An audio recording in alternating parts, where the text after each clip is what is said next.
नमस्कार दोस्तों, स्वागत है आपके अपने YouTube चैनल रीडिंग लवर्स पर।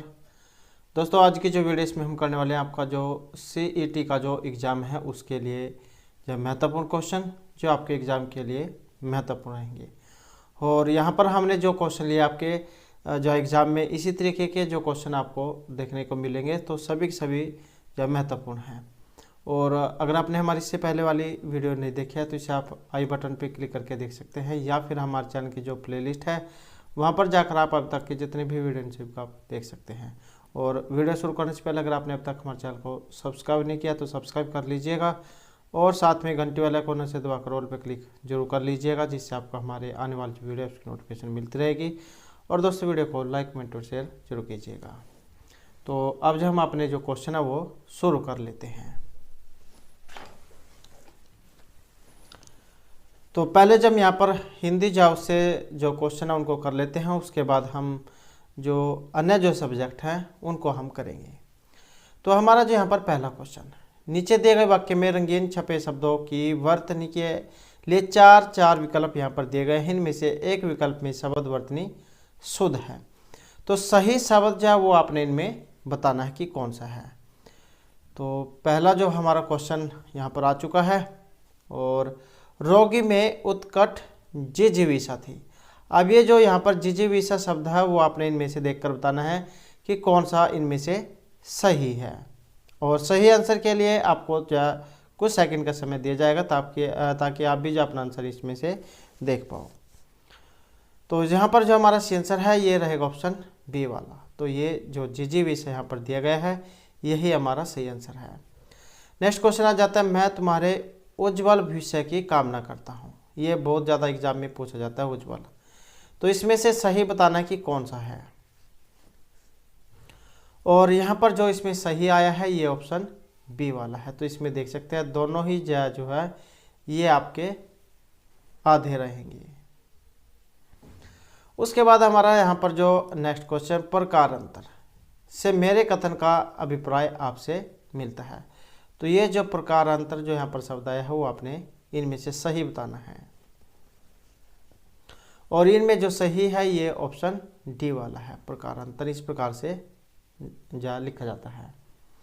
उसके बाद हमारा जो यहाँ पर नेक्स्ट क्वेश्चन आ जाता है, मनुष्य जिसको सामान्य समझता है उसकी सेवा में उसे आनंद प्राप्त होता है। ये सामान्य एक शब्द दिया गया है, मनुष्य जिसको सामान्य समझता है। अब वो आपने इसमें से बताना है कि कौन सा सही होता है। तो मनुष्य जिसको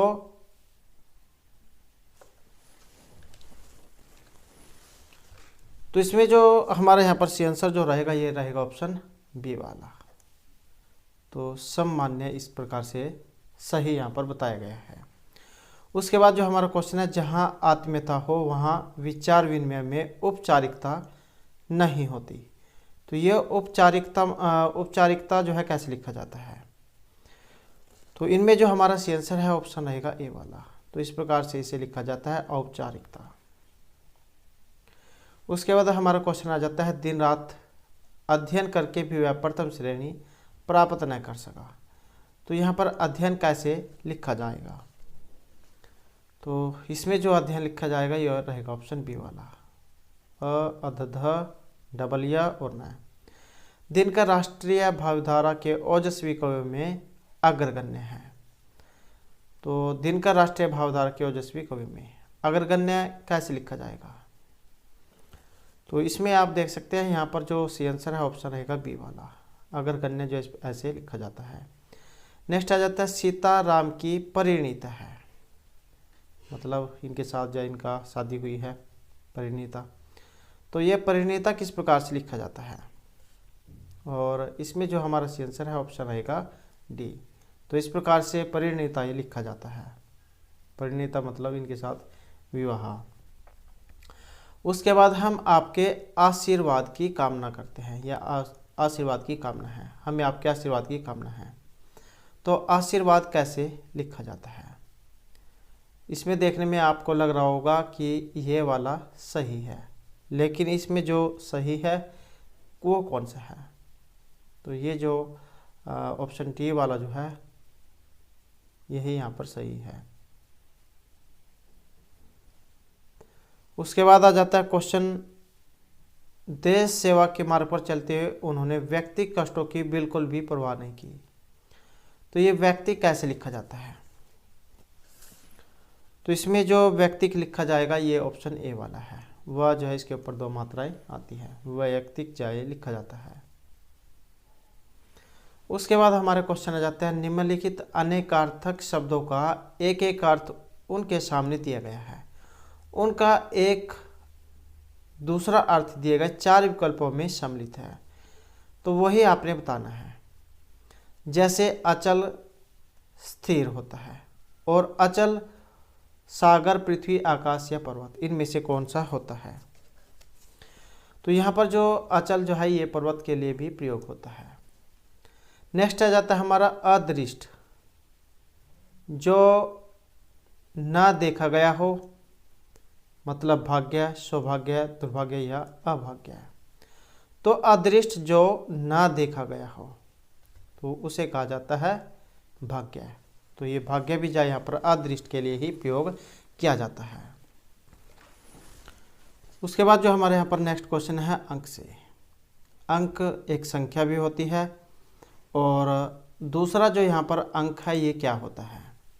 एक तो संख्या हो गई, और दूसरा जो अंक है ये गोद को भी कहा जाता है, ऑप्शन बी। नेक्स्ट आ जाता है अक्षर। अक्षर एक वर्ण भी होता है, और अक्षर जो है एक, ये ऑप्शन ए वाला भी रहेगा, एक अविनाशी शब्द भी है। उसके बाद आ जाता है हमारा क्वेश्चन अर्थ से। अर्थ से अभिप्राय भी होता है, और एक अर्थ धन के लिए भी प्रयोग किया जाता है। उसके बाद क्वेश्चन है, इसमें दिए गए वाक्यों में रंगीन छपे शब्दों में पर्याय समानार्थक शब्द के लिए 4 विकल्प दिए गए हैं, उचित विकल्प बताइए। काव्य की भाषा कवि के भाव की अभिव्यक्ति का साधन होती है, सचेतक, उपकरण, अवतरण या आवरण। तो यहाँ पर साधन का आपने बताना है समानार्थक शब्द, पर्यायवाची या फिर समानार्थक शब्द आप कह सकते हैं। तो इसका जो यहाँ पर रहेगा ये ऑप्शन बी वाला है, साधन एक उपकरण भी होता है। नेक्स्ट है, अमावस्या की रात्रि में अंधकार का राज्य होता है। अब ये अंधकार आपने बताना है, तो अंधकार जो है ये तिमिर शब्द भी इसके लिए प्रयोग किया जाता है। उसके बाद क्वेश्चन है, युद्ध में सैनिक कवच पहनकर लड़ते हैं। अब ये कवच जो है ये आप इसका बताना है, चरम, वरम, शुक्र या शकल। तो यहाँ पर रहेगा ऑप्शन बी वाला, तो वरम बी से कहा जाता है। नेक्स्ट है, प्रातःकालीन भ्रमण स्वास्थ्य के लिए अत्यंत लाभकारी है, परिहार, पर्यटन, विहार या वरी। तो भ्रमण जो है इसके लिए जब विहार शब्द भी आता है, तो विहार भी यही रहेगा। नेक्स्ट है, कल उनके पति का आकस्मिक निधन हो गया, दिवावसान, देहावसान, देहांतर या आमरण। तो कल उनके पति का आकस्मिक निधन हो गया, तो ये जो है यहाँ पर ऑप्शन बी वाला रहेगा, देहावसानी से कहा जाता है। नेक्स्ट है, रावण और विभीषण की मनोवृत्तियों में आकाश पाताल का अंतर था। तो ये अंतर शब्द का आपने बताना है, विभाजन, व्यवधान, द्वंद्व या वैषम्य। तो अंतर जो होता है इसका रहेगा ऑप्शन डी वाला, तो वैषम्य इसे कहा जाता है।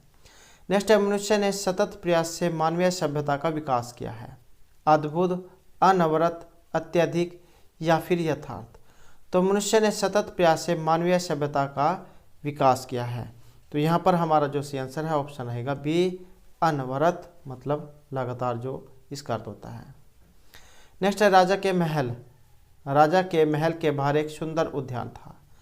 तो ये महल का बताना है, एक खाने वाला प्रसाद है, एक प्रसाद महल होता है, परिषद है या प्रमाद। तो यहाँ पर जो सी आंसर ऑप्शन रहेगा बी, तो ये प्रसाद जो होता है इसका अर्थ महल होता है, ये प्रसाद खाने वाला होता है। नेक्स्ट है, उपन्यास को यथार्थ और स्वाभाविक बनाने के लिए स्थानीय रंग भी अपेक्षित है। तो ये स्थानीय का बताना है पर्यायवाची शब्द, प्राकृतिक, आंचलिक, काल्पनिक या सार्वत्रिक। तो इस शब्द के लिए जो प्रयोग किया जाता है ये रहेगा ऑप्शन बी वाला, आंचलिक। नेक्स्ट आ जाता है, मेरे कार्य में अक्सर कोई ना कोई विघ्न पड़ता ही है। ये विघ्न का बताना है, आदान, व्यतिक्रम, आधान या फिर व्यवधान। और यहाँ पर जो रहेगा ये ऑप्शन डी वाला है, तो ये रहेगा व्यवधान। उसके बाद जो हमारे यहाँ पर क्वेश्चन है, नीचे दिए गए प्रत्येक वाक्य में रिक्त स्थान की पूर्ति उस वाक्य में रंगीन छपे शब्द के उपयुक्त विलोम के द्वारा की जानी है। इसके लिए 4 विकल्प दिए गए हैं, उचित विकल्प का चयन कीजिए। तो यहाँ पर बताने आपने विलोम विपरीतार्थक। भूल को स्वीकार करने में मनुष्य का गौरव झलकता है और अस्वीकार करने में गुरुताहीनता, लाघव या पराभव। तो ये गौरव का बताना है अपने विपरीतार्थक विलोम शब्द। तो इसका होगा ऑप्शन सी, लाघव। उसके बाद क्वेश्चन है, इतनी उपादेय वस्तु को रिक्त स्थान बताकर आप अपनी अल्पज्ञता ही सिद्ध कर रहे हैं। तो ये जो उपादेय यहाँ पर दिया गया है, इसका आपने बताना है श्रेय, प्रेय या आदेय। तो उपादेय का विलोम कौन सा होता है? इसका होता है ऑप्शन ए वाला है। नेक्स्ट है, आप मुख्य बातों को छोड़कर रिक्त स्थान बातों की ओर अधिक ध्यान दे रहे हैं। तो मुख्य का आपने बताना है विमुख, प्रतिमुख, गौण या सामान्य। तो मुख्य का जो विपरीतार्थक होगा ये रहेगा ऑप्शन सी वाला। मुख्य होती हैं, एक गौण होती हैं। उसके बाद हमारा क्वेश्चन आ जाता है, सोहन देखने में अपूर्ण स्वस्थ लगता है, न उसे कृश कहा जा सकता है और न स्थूल, विपुल, क्षीण या दुर्बल। और यहाँ पर हमारा रहेगा ऑप्शन ए। तो सोहन देखने में अपूर्ण स्वस्थ लगता है, न उसे कृश कहा जा सकता है और न स्थूल। तो कृश कमजोर, स्थूल इससे मोटा।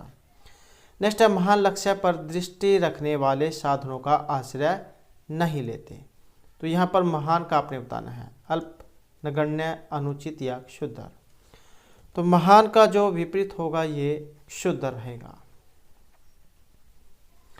उसके बाद आ जाता है नेक्स्ट क्वेश्चन, भारत पड़ोसी देशों में संधि का पक्षधर रहा है। तो यहाँ पर नहीं, तो संधि का बताना है विग्रह, निग्रह, अनुग्रह या परिग्रह। संधि का जो विलोम होगा ये ऑप्शन ए है, विग्रह। नेक्स्ट है, संधि होता है जोड़, विग्रह अलग अलग। आपने संधि समास, संधि पढ़ी होगी। राजेश यदि धनवान नहीं तो भी नहीं कहा जा सकता। तो यहाँ पर बताना है धनवान का अकिंचन, किंकर, कंचन या धनाट्य। तो धनवान का विपरीत कौन सा होगा? ये होगा ऑप्शन ए वाला, अकिंचन। पृथ्वी पर खनिज पदार्थ न्यून नहीं रिक्त स्थान मात्रा में उपलब्ध है, विपुल, पृथुल, व्याप्त या पर्याप्त। तो पृथ्वी पर खनिज पदार्थ न्यून नहीं, तो इसका आएगा ऑप्शन ए वाला। न्यून मतलब थोड़ा, विपुल ज़्यादा। अगला क्वेश्चन आ जाता है, पाश्चात्य संस्कृति का प्रभाव भारतीय समाज को विकास के स्थान पर किसकी ओर उन्मुख करेगा? तो यहाँ पर है विकास शब्द। पतन, उत्थान, अवकाश या ह्रास। तो विकास का जो विलोम होता है ये होता है ऑप्शन डी वाला, ह्रास। उसके बाद क्वेश्चन आ जाता है, मोहन उद्धत प्रकृति का लड़का है, मुख मुद्रा से भले ही वह प्रतीत होता हो। तो उद्धत का बताना है यहाँ पर विलोम, सौख्य, सौम्य, उत्तम या फिर कोमल। तो उद्धत का जो यहाँ पर विलोम होगा ये रहेगा ऑप्शन बी वाला, तो ये है सौम्य। उसके बाद जो हमारा क्वेश्चन आ जाते हैं, नीचे दिए गए वाक्यांश के लिए एक शब्द बताइए। तो वाक्यांश के लिए एक शब्द आपने बताना है फेंक कर चलाए जाने वाला हथियार। और वेरी वेरी इंपॉर्टेंट क्वेश्चन है, कई बार स्टेट के एग्जाम में, HSC के एग्जाम में और भी बहुत सारे एग्जामों में क्वेश्चन आ चुका है। तो ये है फेंक कर चलाया जाने वाला हथियार, बाण, शस्त्र, अस्त्र या वर्म। और यहाँ पर जो हमारा सी आंसर है ऑप्शन रहेगा सी। तो जो फेंक कर चलाया जाता है उसे कहा जाता है अस्त्र। जैसे आपकी मिसाइल हो गई, भाला हो गया, वो है अस्त्र। और जो अपने हाथ में पकड़ कर चलाते हैं जैसे तलवार होगी तो वो हो गया शस्त्र।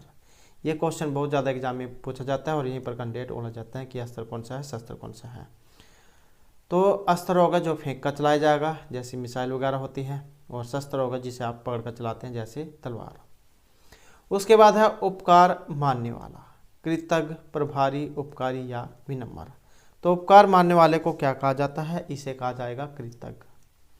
उसके बाद क्वेश्चन आ जाता है किसी बात को करने का निश्चय, विकल्प, समकल्प, कल्प या अति अल्प। ये जो यहाँ पर शब्द दिए गए हैं सिर्फ आपने इनको देखना ही नहीं है, यहाँ से अशुद्ध, शुद्ध, अशुद्ध भी एग्जाम में आ जाते हैं, तो वो भी आपने इसमें देखने हैं। किसी बात को करने का जो निश्चय है ये रहेगा ऑप्शन बी वाला, तो उसे कहा जाता है संकल्प लेना। उसके बाद क्वेश्चन है जो कानून के अनुकूल न हो, अनुकूल न हो, अवैध, जघन्य, अवध्य या अवेग। तो जो कानून के अनुकूल न हो तो उसे अवैध कहा जाता है। उसके बाद जो हमारा क्वेश्चन है कामना पूर्ण होने का विश्वास, प्रत्याशा, दुराशा, संभावना या विभावना। तो कामना पूर्ण होने का विश्वास उसे कहा जाता है प्रत्याशा। जब हम इसे अलग अलग करते हैं, प्रत्याशा मतलब प्राप्ति की आशा, तो ये है प्रत्याशा, प्राप्ति की आशा, उम्मीद। तो कामना पूर्ण होने का विश्वास, प्रत्याशा। तो ये तो जो हमारे यहाँ पर थे आपके हिंदी से क्वेश्चन। अब हम यहाँ पर अन्य जो सब्जेक्ट है उससे हम क्वेश्चन कर लेते हैं।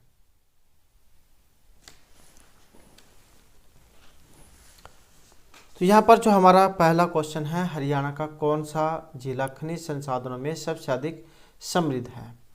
फतेहगढ़, महेंद्रगढ़, हिसार या फिर अम्बाला।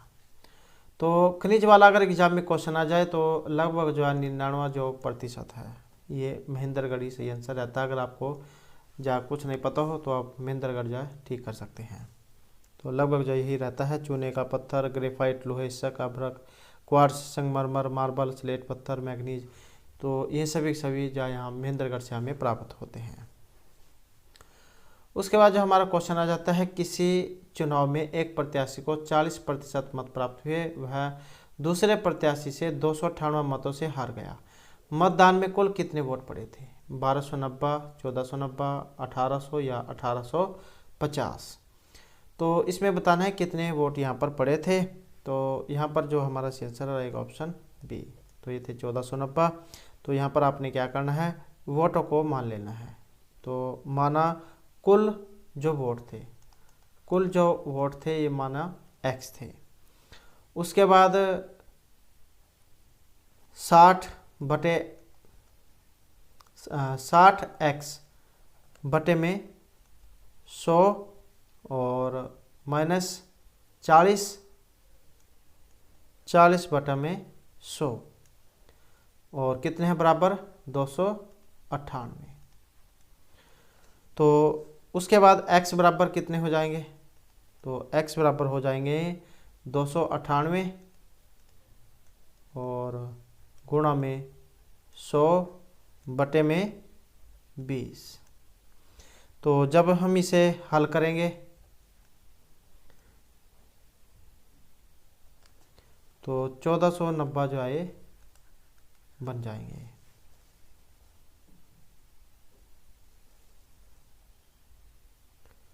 उसके बाद जो हमारा क्वेश्चन है, हरियाणा की किस पुलिस अकादमी को गैर राजपत्रित अधिकारियों को प्रशिक्षित करने में सर्वश्रेष्ठ अकादमी चुना गया है? मधुबन, सिरसा, करनाल या भिवानी को। और यहाँ पर जो हमारा आंसर है रहेगा ऑप्शन ए, मधुबन अकादमी को। उसके बाद जो हमारा क्वेश्चन है, भारतीय संसद के कामकाज में शून्यकाल का अर्थ क्या होता है? तो शून्यकाल प्रश्नकाल से पहले का समय, सत्र का पहला घंटा, प्रश्नकाल और अगली कार्यसूची के बीच का समय, या जब विशेषाधिकार प्रस्ताव स्वीकार कर लिया जाए। तो शून्यकाल आपने जैसे इनके सत्र जो लगते हैं तो उसमें अलग अलग काल होते हैं, तो उसमें शून्यकाल बताना है कौन सा होता है। तो यहाँ पर जो माना गया ऑप्शन सी हमारा आंसर रहेगा, प्रश्नकाल और अगली कार्यसूची के बीच का समय। तो 12 बजे तो भारतीय जो संसद है इसमें शून्यकाल संसदीय कामकाज के अंतर्गत प्रश्नकाल के ठीक बाद का समय होता है। 12 बजे प्रारंभ होने के कारण इसे शून्यकाल कहा जाता है। तो 12 बजे शुरू होता है आपका ये वाला शून्यकाल। और शून्यकाल में कोई भी सदस्य बिना पूर्व सूचना दिए संबंधित विभाग के मंत्री से प्रश्न पूछ सकता है। शून्यकाल जो है ये 1960 और 1970 के दशक में प्रचलित हुआ, जब बिना पूर्व सूचना के संसद में लोकहित और लोक महत्व के विषय उठाने की प्रथा शुरू हुई। तो ये शून्यकाल आपका 12 बजे शुरू होता है। उसके बाद क्वेश्चन है, जैव विविधता शब्द का प्रयोग सर्वप्रथम किस वैज्ञानिक ने किया था? रोजेन, एडवर्ड विल्सन, मेंडल या लैमार्क ने। तो जैव विविधता शब्द का जो सर्वप्रथम प्रयोग किया था ये रहेगा ऑप्शन ए, जी रोजेन ने। और कब किया था? वर्ष 1985 में।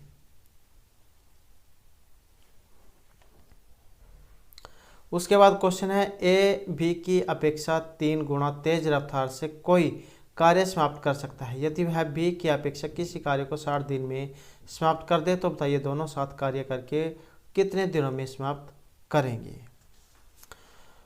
तो यहाँ पर रहेगा हमारा ऑप्शन ए 22.5 में।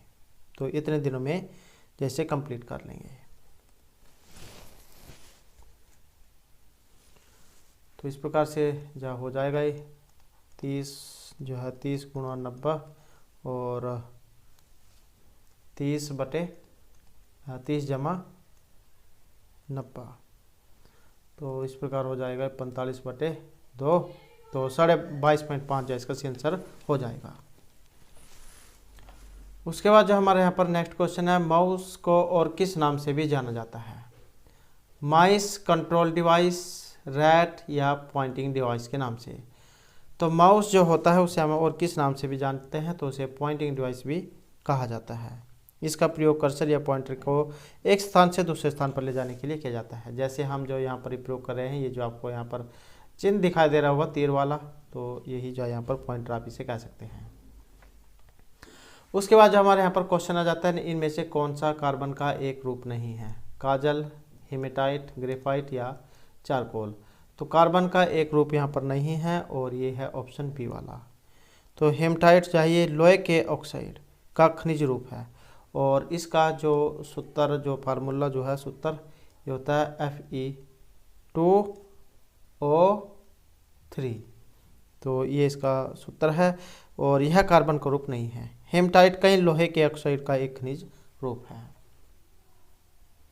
उसके बाद क्वेश्चन हमारा, हरियाणा के किस शहर में मेट्रो सबसे पहले पहुंची थी? सोनीपत, रोहतक, गुड़गांव या फरीदाबाद में। तो सबसे पहले जो मेट्रो चली थी तो ये गुड़गांव जो है गुरुग्राम इसमें चली थी। और कब चली थी ये भी अगर एग्जाम में आ जाए तो 2010 में। तो हरियाणा राज्य में पहली बार जो मेट्रो है 2010 में दिल्ली के कुतुब मीनार से हुड्डा सिटी सेंटर गुरुग्राम तक 15 किलोमीटर तक ये चलाई गई थी। उसके बाद क्वेश्चन हमारा यहाँ पर रीजनिंग से है। तो यहाँ पर ये कुछ संख्या दी गई है ONPM, NPMO, PMON। तो इसमें इसके बाद इनमें से कौन सा आएगा? तो इसमें अगर हम यहाँ पर देखें तो हमारा जो क्रम है ये ऑप्शन डी वाला बना है MONP। तो यहाँ पर अगर हम इसे रख के देखें तो MON। तो यहाँ पर अगर हम देखें तो MON।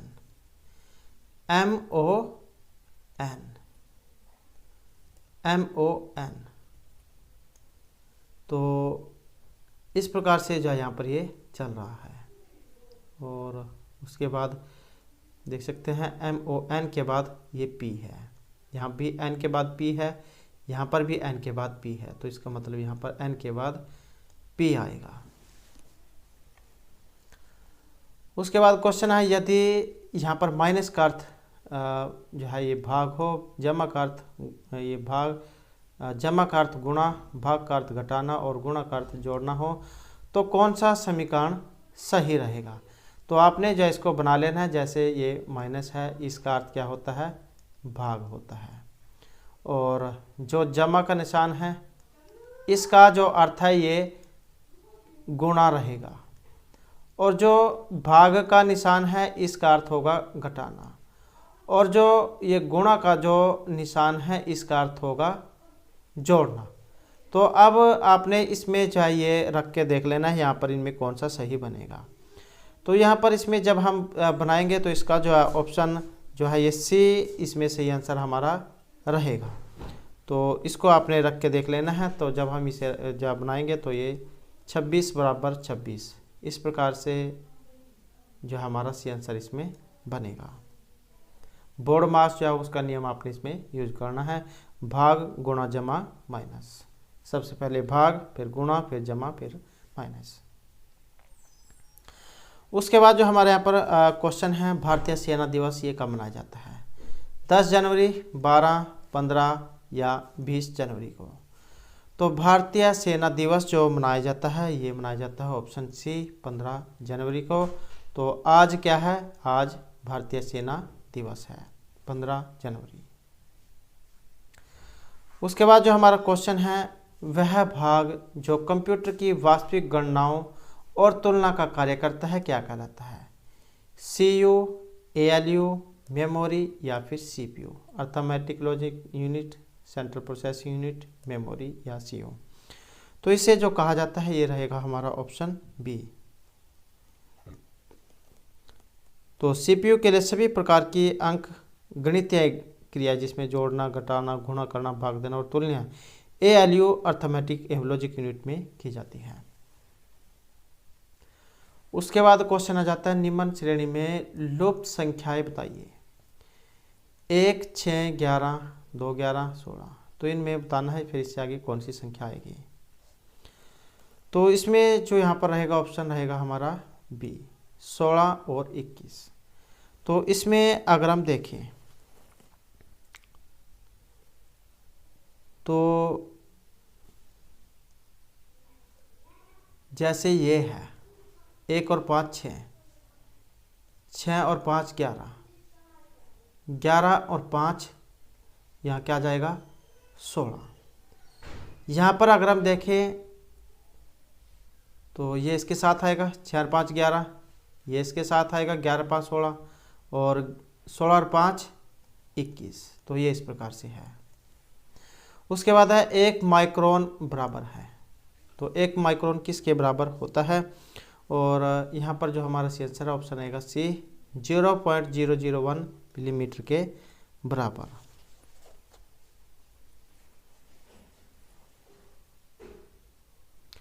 उसके बाद जो हमारे यहाँ पर क्वेश्चन है, जब किसी संख्या में 6 को भाग दिया जाता है तो 3 शेष बचता है, यदि उसी संख्या के वर्ग में 6 को भाग दे तो क्या शेष बचेगा? 0, 1, 2 या 3? तो यहाँ पर जो इसमें बचेगा ये रहेगा ऑप्शन डी वाला। तो 3 इसमें शेष बचेगा।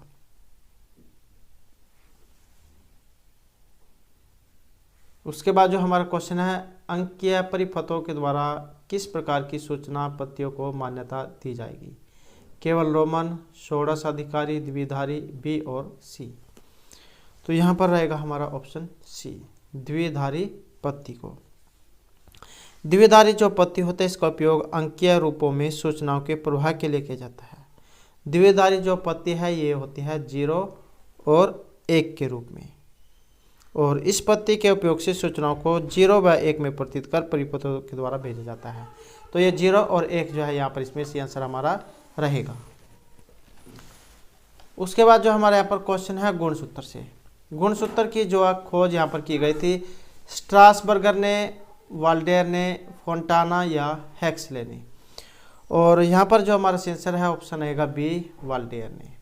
नेक्स्ट है, हरियाणा के किस भाग में शिवालिक पर्वत श्रेणियाँ हैं? और इस प्रकार के जो क्वेश्चन एग्जाम में जरूर आते हैं। और ये शिवालिक की जो पर्वत श्रेणियाँ हैं इनके ऊपर हमारे द्वारा पहले भी जो वीडियो बनाई गई है, और वो वाली वीडियो ये तो आपको आई बटन पे मिल जाएगी, या फिर हमारे चैनल की जो प्लेलिस्ट है हरियाणा सामान्य ज्ञान के नाम से उसमें जो आपको मिल जाएगी। तो ये शिवालिक पर्वत श्रेणियों वाला क्षेत्र जो आपने बताना है उत्तर पश्चिमी, उत्तर पूर्वी, दक्षिण पश्चिमी या दक्षिण पूर्वी। और इसमें जो है ये ऑप्शन सी वाला, इसमें जो है हमारा शिवालिक वाला है। तो यहाँ पर जो आंसर है, तो यहाँ पर जो आंसर ऑप्शन रहेगा बी, उत्तर पूर्व में। उसके बाद जो हमारा नेक्स्ट क्वेश्चन है, रिक्त स्थानों की पूर्ति कीजिए। 25, 50, 30, 45, 35, 40 या इससे आगे इनमें कौन सा आएगा? तो यहाँ पर जो आंसर जो हमारा बनेगा ये रहेगा ऑप्शन सी वाला।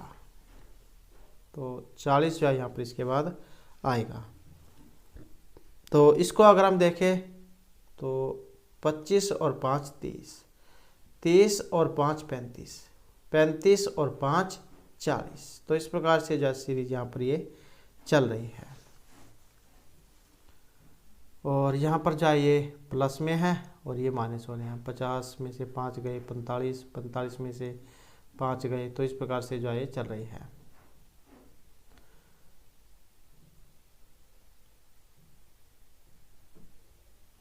उसके बाद जो क्वेश्चन है, ध्वनि की चाल अधिकतम होती है जल, वायु, ठोस या इनमें से किसी में भी नहीं। और महत्वपूर्ण जो वेरी वेरी इंपॉर्टेंट क्वेश्चन है, ध्वनि की चाल सबसे ज़्यादा कहाँ पर होगी? तो यह रहेगा ऑप्शन सी में। जो ठोस जो वस्तुएं होती हैं, जब आप उस पर चोट करते हैं तो उसमें जो आवाज़ है वो ज़्यादा निकलेगी। उसके बाद जो हमारा यहाँ पर क्वेश्चन जो आ जाता है, ऐसी वेबसाइट जिन पर कम्युनिकेशन, टेक्स्ट, पिक्चर, वीडियो आदि पब्लिकली डाले जाते हैं तो उन्हें क्या कहा जाता है? Public site, communication, commerce site या सोशल नेटवर्क साइट। तो इसे जो कहा जाएगा ये ऑप्शन डी है, सोशल नेटवर्क साइट, जैसे फेसबुक, यूट्यूब वगैरह जो हो गई। उसके बाद क्वेश्चन है, रुकने के समय को छोड़कर किसी एक्सप्रेस रेलगाड़ी की गति 54 किलोमीटर घंटा है। यदि रुकने का समय भी सम्मिलित कर लिया जाए तो उसकी गति 45 किलोमीटर घंटा हो जाती है। गाड़ी के रुकने का समय प्रति घंटा इनमें से कितना है? तो यहाँ पर जो हमारा सी आंसर है ऑप्शन रहेगा ए, 10 जो इसका सी आंसर जा रहेगा। तो माना 54 किलोमीटर मिनट की गति से 45 किलोमीटर चलने में लगा समय, तो समय बराबर कितना हो जाएगा? 45 है, 45 गुणा 60 और बटे में 54, तो कितना आ जाएगा? 50 मिनट आ जाएगा, 50 मिनट।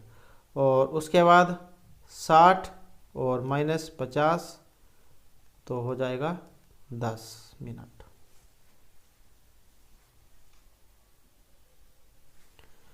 उसके बाद निम्नलिखित में से किस स्थिति में बंदी प्रत्यक्षीकरण रिट जारी की जाती है? संपत्ति की हानि, अतिरिक्त कर वापसी, दोषपूर्ण पुलिस नज़रबंदी या भाषण की स्वतंत्रता का उल्लंघन। और यहाँ पर जो हमारा सी आंसर है ऑप्शन रहेगा सी, दोषपूर्ण पुलिस नज़रबंदी। बंदी प्रत्यक्षीकरण जो है ये रिट किसी व्यक्ति को अवैध रूप से निरुद्ध करने के विरुद्ध जारी की जाती है। नेक्स्ट क्वेश्चन हमारा,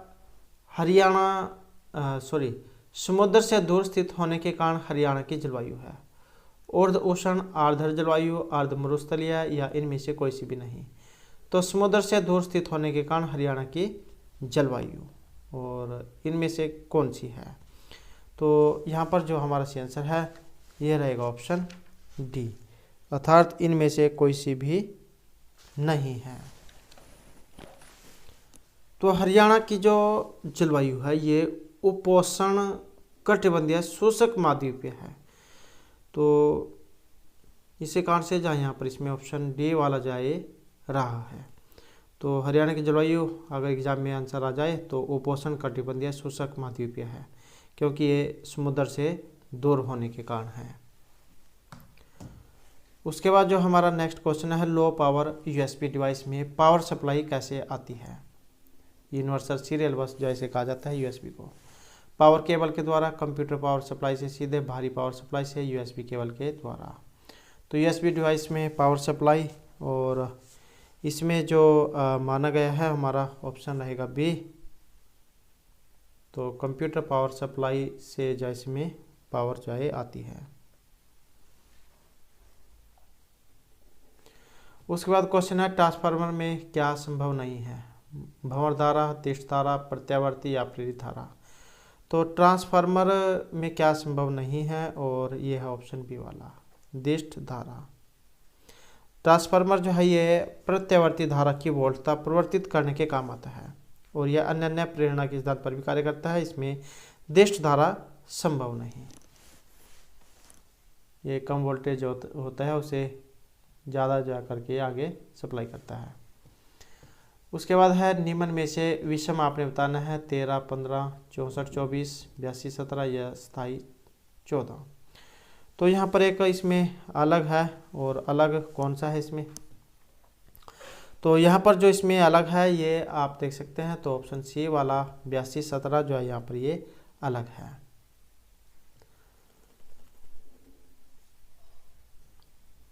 सभी में बाई संख्या के अंकों का गुणनफल दाई संख्या है।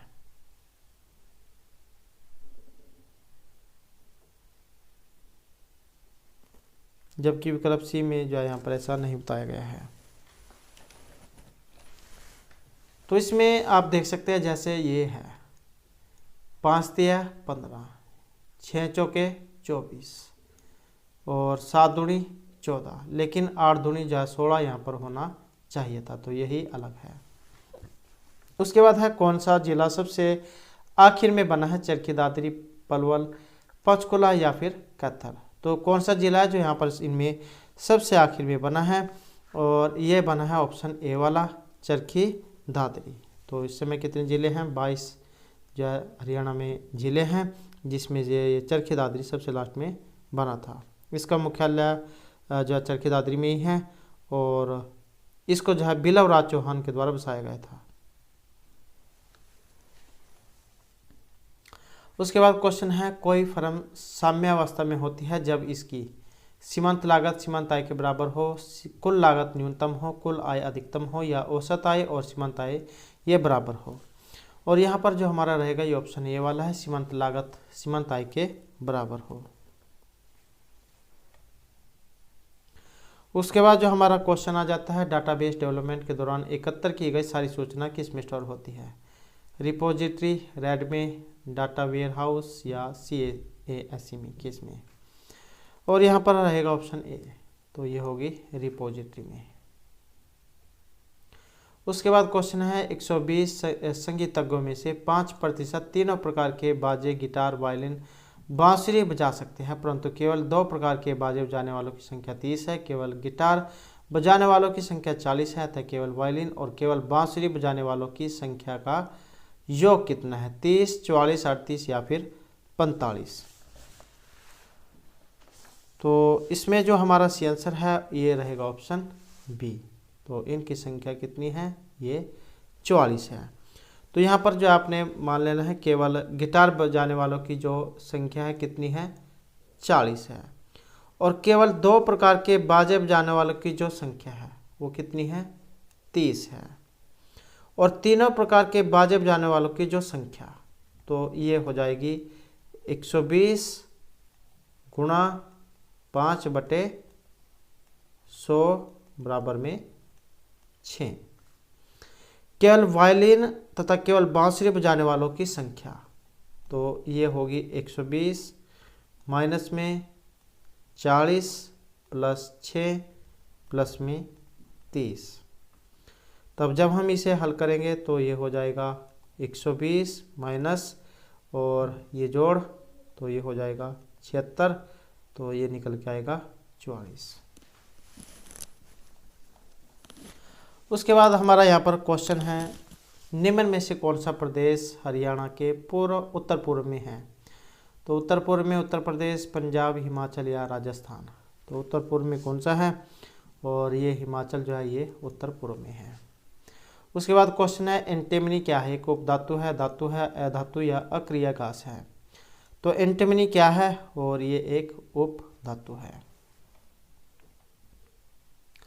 उसके बाद क्वेश्चन है एक पिता अपने पुत्र से 3 गुना बड़ा है, 12 वर्ष बाद उसकी आयु उसके पुत्र की आयु की दुगनी होगी, तो उसके पुत्र की आयु कितनी है। और यहाँ पर जो हमारा आंसर है ये रहेगा ऑप्शन ए वाला।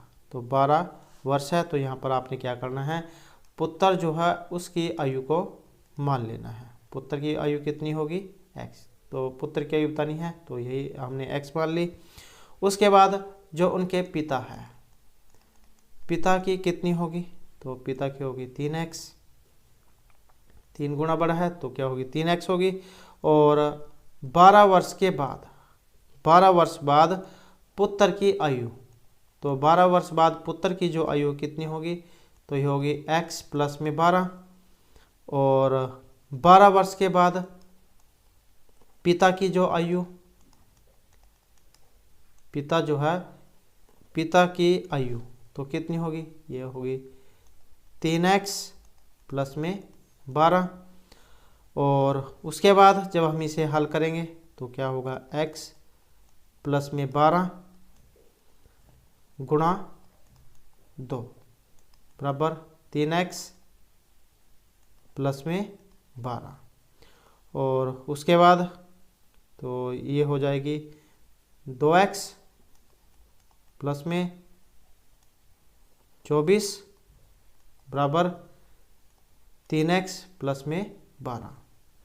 और उसके बाद जब हम इसे जहाँ हल करेंगे तो 24 और माइनस में ये इधर आ जाएगा 12 और ये वाला इधर चल जाएगा 3x माइनस 2x। तो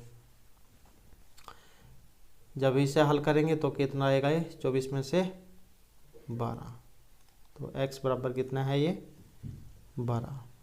तो पुत्र की आयु कितनी होगी, 12। उसके बाद क्वेश्चन है हमारा, हरियाणा के किस शहर को साइबर सिटी के नाम से जाना जाता है, कसौल, रेवाड़ी, कुरुक्षेत्र या गुरुग्राम को। तो साइबर सिटी के नाम से जाना जाता है और ये गुरुग्राम जो है इसे जाना जाता है। उसके बाद क्वेश्चन है ICMR का संक्षिप्त नाम इनमें से क्या है, international council for malarial research, Indian council of medical research, Indian council of medical research या Indian council of microbial research. तो ICMR जो कहा जाता है ये रहेगा ऑप्शन बी वाला, Indian council of medical research इसे कहा जाता है। भारतीय आयुर्विज्ञान अनुसंधान परिषद का जो मुख्यालय ये नई दिल्ली में है और यह भारत का चिकित्सा क्षेत्र का सबसे पुराना संस्थान है। इसकी स्थापना हुई थी वर्ष 1911 में और उस समय जो इसका नाम इंडियन रिसर्च फंड एसोसिएशन था, लेकिन 1949 में इसका जो नाम है इसमें परिवर्तन कर भारतीय आयुर्विज्ञान अनुसंधान परिषद कर दिया गया था।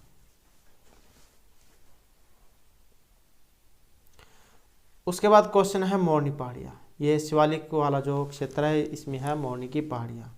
यहाँ से सबसे ऊंची चोटी है करोह, यहाँ की सबसे ऊंची चोटी करोह है और इसी की ऊंचाई फिर आपने यहाँ पर बतानी है इसमें। तो इसकी जो ऊंचाई है ये ऑप्शन डी वाली है 1514 मीटर। नेक्स्ट क्वेश्चन है मलेरिया रोग जो है किस प्रोटोजोआ के कारण होता है, ट्रिपनसोमा, प्लाज्मोडियम, एंटअमीबा या इनमें से कोई सभी नहीं। तो मलेरिया जो होता है और यहाँ पर रहेगा ऑप्शन बी प्लाज्मोडियम के द्वारा। नेक्स्ट है हरियाणा का सर्वोच्च खेल पुरस्कार, भीम, एकलव्य, अर्जुन या द्रोणाचार्य पुरस्कार। तो हरियाणा का सर्वोच्च खेल पुरस्कार और यह है ऑप्शन ए वाला भीम पुरस्कार। तो यहाँ पर तो जो हमारा सी आंसर है ऑप्शन ए भीम, और जिसे राष्ट्रीय और अंतर्राष्ट्रीय स्तर पर बेहतरीन प्रदर्शन करने वाले खिलाड़ियों को प्रदान किया जाता है। जिन खिलाड़ियों को भीम पुरस्कार से जो नवाजा जाता है, अलंकृत किया जाता है, उन्हें 5 लाख रुपए की नगद राशि, भीम की प्रतिमा और प्रति माह 5,000 रुपये, साथ में सरकारी बस में मुफ्त यात्रा की सुविधा प्रदान की जाती है। तो ये जो है ऑप्शन ए वाला हमारा सी आंसर यहाँ पर रहेगा। उसके बाद क्वेश्चन है हमारा पुस्तक माई एक्सपेरिमेंट विद ट्रूथ के लेखक इनमें से कौन है, मौलाना अब्दुल कलाम आज़ाद, गोविंद वल्लभ पंत, मोहनदास करमचंद गांधी या तारा अली बेग। तो यहाँ पर जो सी आंसर जो हमारा ये रहेगा ऑप्शन सी वाला, तो मोहनदास करमचंद गांधी। और गुजराती जो भाषा है इसमें ये लिखी गई है, अगर कई बार एग्जाम में पूछ लिया जाता है तो गुजराती भाषा में लिखी गई है और यह महात्मा गांधी की आत्मकथा है। और महात्मा गांधी की अन्य पुस्तकें अहिंसा, Hind Swaraj, Indian home rule और द वे टू गॉड ये हैं। उसके बाद क्वेश्चन है हरियाणा नगर निगम संशोधन अधिनियम के अनुसार शहरी स्थानीय निकाय के चुनाव लड़ने वाले पुरुष को न्यूनतम शिक्षित होना चाहिए। तो कितना शिक्षित होना चाहिए? MBBS, LLB, 12वीं या फिर 10वीं। तो यहाँ पर जो सही आंसर जो हमारा ये रहेगा ऑप्शन डी वाला। तो 10वीं पास जब से होना चाहिए। उसके बाद जो हमारा यहाँ पर क्वेश्चन है, तो यह क्वेश्चन है find out which part of the given sentence has an error. तो एरर बताना है कि इसमें the problem of soil halogen is one of serious imports in various countries या फिर नो एरर। तो यहाँ पर इसमें जो रहेगा ये ऑप्शन बी वाला है। तो use one of serious issue problem in place of one of series imports. तो ये जो यहाँ पर इसका इसमें आएगा।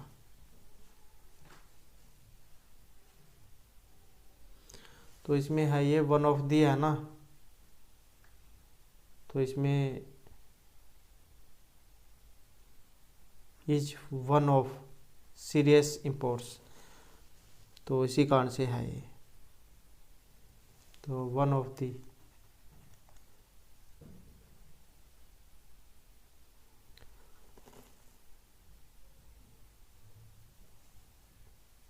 तो यहाँ पर क्या है ये दिया जाएगा one of the serious imports. उसके बाद क्वेश्चन है fill in the blanks with most appropriate words. Australian and European are the among their tourists. तो यहाँ पर जो इसमें बताना है ए एन द, इनमें कौन सा सही आंसर रहेगा। तो इसमें अगर हम देखें तो जो हमारा सही आंसर जो है यहाँ पर ऑप्शन रहेगा सी वाला। तो ये वाला सही आंसर है एन और a. Use an before Australian and a before European according to article usages. तो ये आर्टिकल अगर आपने नहीं देखे हैं, तो आर्टिकल अगर आपने नहीं देखे हैं तो इनके ऊपर हमारे द्वारा जो हाल ही में वीडियो बनाई गई है। और जो ये जो KVS का जो एग्ज़ाम है उसकी जो यहाँ पर हम जो तैयारी जा करा रहे हैं, तो उसमें जो आपको ये इंग्लिश ग्रामर वाली जो वीडियो मिल जाएंगी, जिसमें आपके हाल ही में जो है सभी की सभी जो ग्रामर है वो कराई गई है। तो आप जो उनको जरूर देख लीजिएगा, उसमें सभी आपके नियम उदाहरण जो अच्छे तरीके से समझाए गए हैं। तो उसमें जाकर आप इनके बारे में पढ़ सकते हैं। उसके बाद क्वेश्चन है choose the similar in the meaning to word given. तो समानार्थक जो है वो आपने इसमें बताना है। तो ये शब्द है, इसका आपने जो यहाँ पर अर्थ जो इसमें बताना है। शानदार का ब्यूटीफुल, मार्वेलस, इंटरेस्टिंग या चार्मिंग।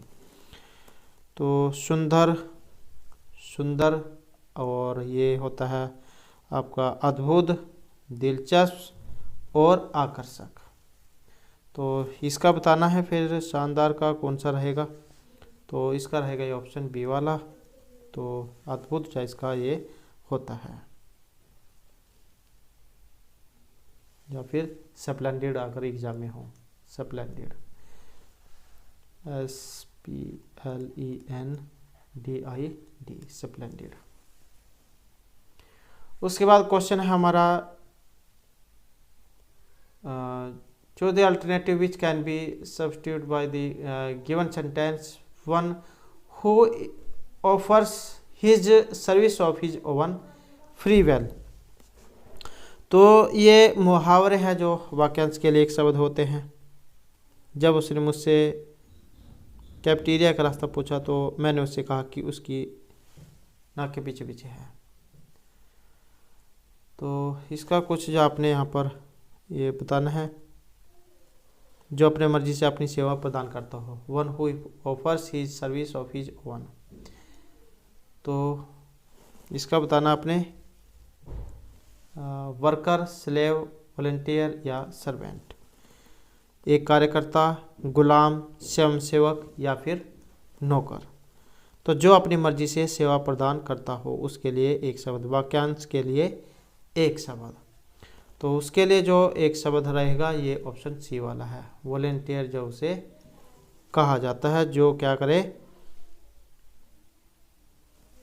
बिना किसी कहे कि अपने ही काम करे, मतलब जो अपनी मर्जी से अपनी सेवा प्रदान करे, वॉलेंटियर जो उसे कहा जाता है। उसके बाद है choose the one which best express the meaning of the underline idiom phrase when he asked me way to the cafeteria I told him to follow his nose, कि जब उसने मुझसे कैफेटेरिया का रास्ता पूछा तो मैंने उससे कहा कि उसकी नाक के पीछे पीछे। तो इसी का जो आपने बताना है, to find it by itself, to ask someone else to follow me, to go straight ahead. इसे स्वयं खोजने के लिए, किसी और से पूछने के लिए, मेरे पीछे आना या सीधे आगे बढ़ने के लिए। तो यहाँ पर जो इसमें रहेगा ये ऑप्शन डी है, डी वाला, गो टू स्ट्रेट अहेड। कह देते हैं कि मेरे नाक की सीधे चले जाओ, तो वही जो यहाँ पर एक आ गया है, नाक के पीछे पीछे, मतलब जो नाक के बिल्कुल, कह देते हैं कि बिल्कुल नाक की सीध में चले जाओ। उसके बाद जो हमारे यहाँ पर क्वेश्चन आ जाता है, किसी जो वर्णिक छंद में 2 तगण 1 जगण और 2 गुरु हों, तो उसमें छंद बताना कौन सा होता है। छंद जो है 2 प्रकार के होते हैं, एक होता है मात्रिक छंद और एक होता है वर्णिक छंद। मात्रिक होगी जिसमें मात्रा गिनी जाएगी और वर्णिक होगी जिसमें वर्ण अक्षर गिने जाएंगे। तो किस वर्णिक छंद में 2 तगण और जगण और 2 गुरु होते हैं, तो यहाँ पर जो रहेगा ऑप्शन सी वाला, ये जो इंद्र वज्रा जो छंद है, स्याद इंद्र वज्रा यदि तौ जगऊगा, जो संस्कृत में है वो आपने पढ़ा होगा, स्याद इंद्र वज्रा यदि तौ जगऊगा, ये इंद्र वज्र होता है। और तो यहाँ पर इसमें ये होते हैं 2 तगण 1 जगण और 2 गुरु। उसके बाद हमारा क्वेश्चन है वीरस का स्थायी भाव, उत्साह, क्रोध, आश्चर्य या भय। ये रस जो है 9 होते हैं, श्रृंगार, हास्य, करुण, रौद्र, वीर, भयानक, विभत्स, अद्भुत और शांत रस। तो वीरस का स्थायी भाव इसमें बताना है, इसका रहेगा ऑप्शन ए वाला, तो उत्साह इसका स्थायी भाव होता है। नेक्स्ट रहेगा हमारा अरुण का अर्थ लाल है, तो दूसरा अर्थ आपने बताना है सूर्य, इंद्र, रुकन या मंगल। तो दूसरा अर्थ जो इसका रहेगा ऑप्शन ए वाला, सूर्य। उसके बाद क्वेश्चन है नाक रगड़ना का अर्थ होता है इज्जत घटना, खुशामद करना, रोज शेष में आना या अनुमानी करना। तो नाक रगड़ना जो होता है ये होता है खुशामद करना। नौकर ने लाख बार नाक रगड़ी पर मालिक ने एक बार चोरी के करने के इल्जाम में उसे दोबारा नौकरी पर नहीं रखा। उसके बाद क्वेश्चन है हमारा लंबोदर, इसमें समास आपने बताना है तत्पुरुष, कर्मधारय, द्विगु या बहुब्रीहि समास। तो ये इसमें जो समास है ऑप्शन आएगा हमारा डी, बहुब्रीहि समास है, लंबा है पेट जिसका, अर्थात जो श्री गणेश जो है उनके लिए शब्द का प्रयोग किया जाता है। और बहुब्रीहि समास क्यों आया है, क्योंकि इसमें न तो पूर्व पद नहीं उत्तर पद बल्कि अन्य ही पद प्रदान है, जहाँ पर अन्य पद प्रदान होता है तो वहाँ पर बहुब्रीहि समास होता है। क्योंकि यहाँ पर लंबोदर जो है इससे हमें ये पता लगा कि ये किसी व्यक्ति के लिए प्रयोग किया गया है, अर्थात भगवान जो गणेश है उनके लिए शब्द का प्रयोग किया गया है। तो इसी कारण से यहाँ पर ये बहुब्रीहि समास इसमें आया है। तो दोस्तों ये थे हमारे आज के यहाँ पर आपके CET एग्जाम के लिए महत्वपूर्ण क्वेश्चन। और दोस्तों आपने कमेंट में अपना स्कोर जरूर लिखना है कि आपने यहाँ पर कितना स्कोर इसमें प्राप्त किया है। और हमारे साथ अंत बनाने के लिए धन्यवाद।